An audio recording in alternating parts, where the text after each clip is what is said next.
Today, I'm going to show you around this 2024 Jeep Wrangler Rubicon 4xe to see if it's worth getting or something you shouldn't touch with a 10-foot pole. For anyone who has any of the 4xe Wranglers, let me know your thoughts in the comment section down below. So first, let's go over the exterior. Being a Rubicon model, this is the brawny looking off-road version. It's got big knobby all-terrain tires, and it looks the part of a proper Jeep that can handle any terrain. I always love the look of the Wrangler Rubicon. I think this is how they all should look. With the big spare tire in the back, I think it looks awesome.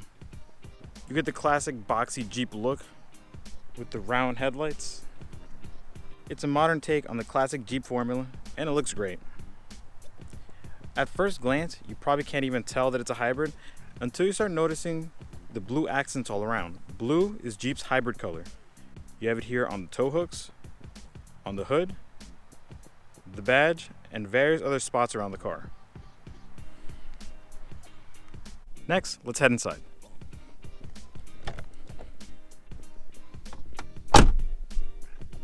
This is an expensive Jeep, and it definitely does not look the part inside. You have manual cloth seats, which is wild on a $60,000 plus car.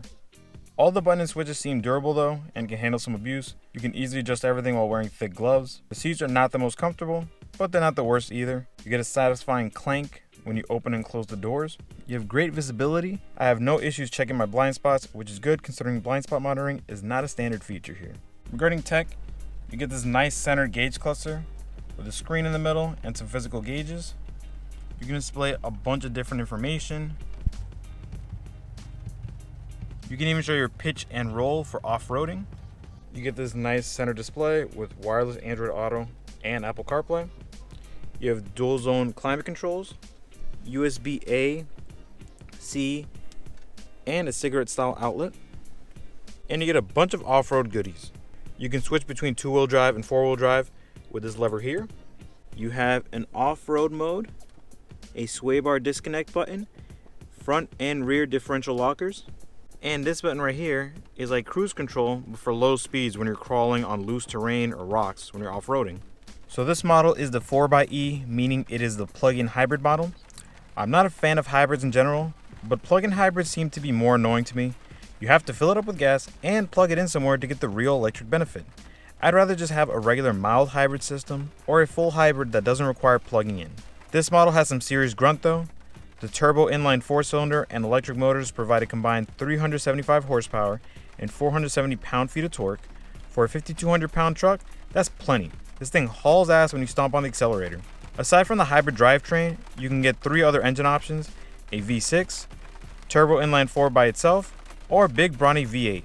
The V6 can be optioned with a manual, and the V8 puts out 470 horsepower and 470 pound-feet of torque. It's a monster of a Jeep. Fuel mileage on the 4xe comes out to 49 mpge when you have a fully charged electric battery, which makes it very compelling. It only has 21 miles of a full electric range though, and the battery will be drained pretty quickly. Once the battery is drained, you only get around 20 combined miles per gallon from the gas engine, which is not really all that much. In terms of driving feel, it's a Jeep, so don't expect much. There's a lot of on-center vagueness, especially at highway speeds. This car is not very stable, and being top-heavy, it feels sketchy when you take turns at higher speeds.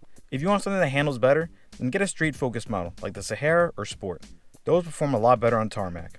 Wranglers have always been very capable and are a very popular car to off-road.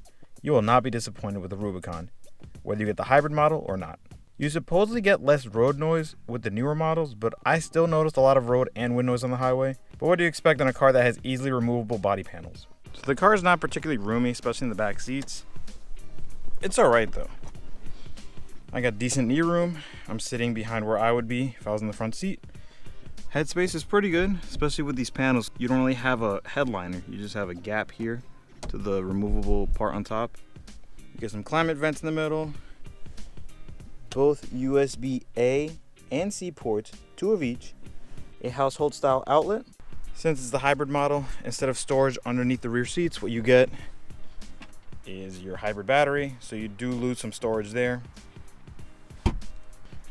In the trunk, you also do miss out on some extra space because underneath the floor, instead of extra storage, you just have your bag which has your charging cables.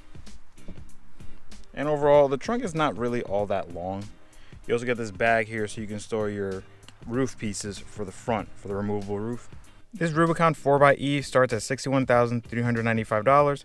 That's a lot considering the regular gas-only Rubicon model starts at $51,890. Basically a $10,000 difference. The base 2-door Wrangler Sport starts at $31,995, while the base 4-door Wrangler Sport S 4xe starts at $50,695. The hybrid models have a high premium, but depending on your state, there may be government incentives that could help lower the final cost. Some notable features with the Jeep Wrangler Rubicon 4xe. You have the famous party chick for all Jeep Wranglers with the hardtop, which is removable body panels. You can literally move all the doors and the whole roof, but the front two roof pieces are super easy to remove if you want that convertible top feel. All you have is 3 levers. 1, 2, 3, and then 1 latch. And then you can easily just lift the roof up and then put it in the trunk. And the same thing on the passenger side. On hybrid models, you can use the Jeep as a power plant using this power box here. So this plugs into the charge port, and then you have 4 outlets which you can use to charge all your devices, or a blender or toaster if you want to make some breakfast on the campground. Another cool feature are the pre-wired auxiliary switches. So you have 4 over here. And then you can set it up so it could become a latching, so basically like an on-off switch. Momentary, where you push it, it activates for a little bit, and then it turns off. You can set it up so that it only turns on when the actual car is on, so with the ignition, or with just battery power, so it can always be turned on or off. And then you can set it up so that it recalls whatever the last state was. So if you left it on when you turned the car off, it'll stay on. If you turned it off when you turned the car off, it'll stay off. And then a feature that all Chrysler products have had since the early 2000s, the volume controls on the back of the steering wheel. So the right side will control your up and down volume, and the left side will be your skip and rewind track. And then one cool little Easter egg, you have holes here to put all the bolts for the removable panels. So here's the windshield bolts, roof bolts, door hinges. And then just some cons or issues that I've dealt with since I've had the car. I mentioned before the steering wheel, there's a lot of vagueness for on center, especially at highway speeds. And this is very typical for the off-road trims. You do still get a decent amount of road or wind noise at highway speeds compared to other like SUVs. You get pretty disappointing electric range. I mean, 20 miles or 21, whatever it is, it's not really that much compared to other plug-in hybrids on the market. This car is expensive, it's a pretty high price point, and it's a pretty basic looking interior. You don't get all that many features, to be honest.